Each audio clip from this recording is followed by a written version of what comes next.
Bendita seja a Trindade, para sempre seja bendita. Leitura do livro Suma Demoníaca do Padre José Antônio Fortea. Questão 74. Por que o demônio Asmodeu fugiu após Tobias queimar o coração e o fígado do peixe? Já foi dito antes que não há poder algum na matéria que possa influenciar no espírito. Também já foram feitas as considerações pertinentes a essa afirmação. O que teria expulsado Asmodeu não seria, propriamente falando, a virtude inerente ao coração e fígado do peixe, senão a obediência de Tobias ao fazer o que o anjo lhe pediu. Foi a obediência e não aquelas entranhas o que provocou o exorcismo, ou dito de outro modo, não foi aquela matéria, senão o poder de Deus, o que expulsou o demônio. Da mesma maneira, quando Deus no Antigo Testamento mandou que se sacrificasse um cordeiro no altar do templo para a purificação dos pecados, ele sabia que a materialidade dessa morte não perdoava nada, nem tinha qualquer efeito espiritual. Era a obediência ao Deus que mandava esse rito que apurava e provocava efeitos espirituais. O rito em si não apurava, o rito era a verificação dessa obediência. Essa questão a respeito das entranhas do peixe é muito útil para recordar que no exercício do ministério do exorcismo há que se evitar toda tentação de cair em qualquer tipo de espécies de práticas mágicas, ainda que seu conteúdo tenha cunho cristão. É o poder de Deus o que expulsa o demônio, o que vai além da simplicidade de fazer questão da oração e da singela aplicação de objetos abençoados sobre o corpo do possesso, o que vai além da plena transparência da fé é matéria não só perigosa, senão errada, pois seria cair em práticas mágicas com a desculpa de que as estamos fazendo com objetos abençoados ou orações dirigidas a Deus.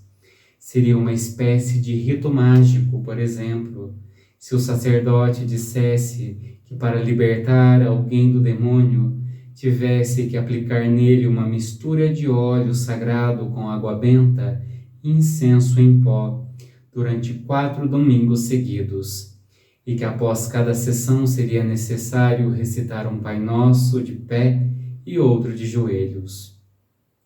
Um outro exemplo de prática mágica com elementos cristãos seria dizer que é preciso rezar determinada oração 7 vezes e que depois de cada uma tivesse que dar água benta para a pessoa beber, e em seguida fazê-la olhar para a imagem da Virgem com as mãos unidas e recitando 3 vezes o Glória ao Pai.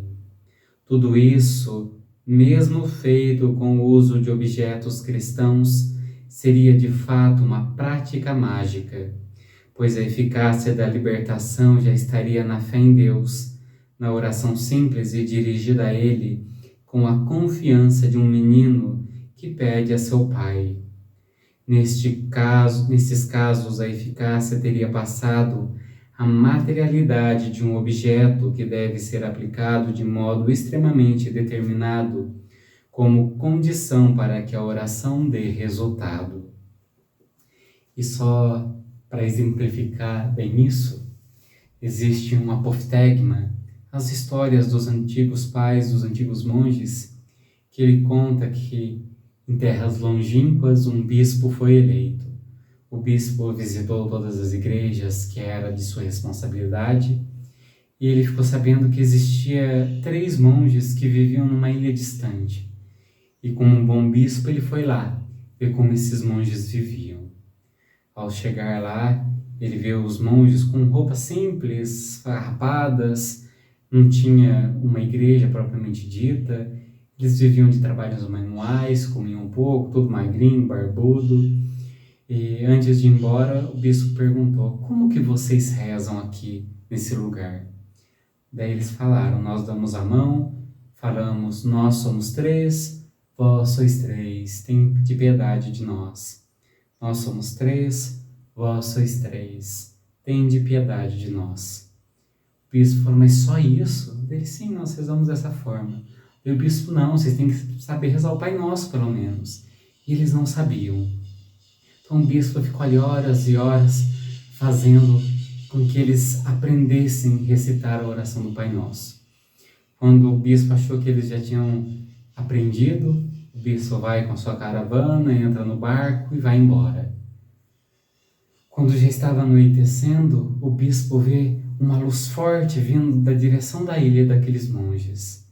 Ele fica assustado, em pânico, e a luz vai crescendo, vai se aproximando do barco. Quando o bispo vê, eram aqueles 3 monges correndo em direção ao barco, gritando: bispo, bispo, como que é mesmo a oração? Aí o bispo falou: não, vai embora, reza do jeito de vocês mesmos. Essa historinha, né, dos monges nos ensina isso. O que importa não são as grandes orações, o que importa não são os grandes objetos, o que importa não são os grandes rituais, o que importa é o amor a Deus, o que importa é a intimidade com Ele. O resto se faz. Que nós tomemos cuidado com a mentalidade mágica, pois quanto mais nós inventamos coisa, mais nós nos afastamos de Deus. Deus abençoe.